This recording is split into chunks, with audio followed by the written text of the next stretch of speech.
আপনারা কি জানেন, নারীদের প্রতি সমাজের নেতিবাচক দৃষ্টিভঙ্গি নারী নির্যাতনের একটি উল্লেখযোগ্য কারণ।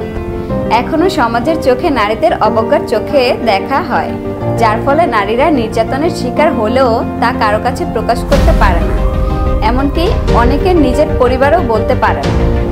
নারীর প্রতি সহিংসতা রোধে প্রচলিত আইনের যথাযথ প্রয়োগ নিশ্চিত করতে হবে এবং সেই সাথে আমাদের মানসিকতার ইতিবাচক পরিবর্তন ঘটাতে হবে। সমাজ, পরিবার এবং জীবনের সর্বক্ষেত্রে আমাদের গড়ে তুলতে হবে একটি সহিংসতা মুক্ত সমাজ। আসুন আমরা নারীর প্রতি সহিংসতা প্রতিরোধে একতাবদ্ধ হই এবং নারীর প্রতি সহিংসতাকে না বলি।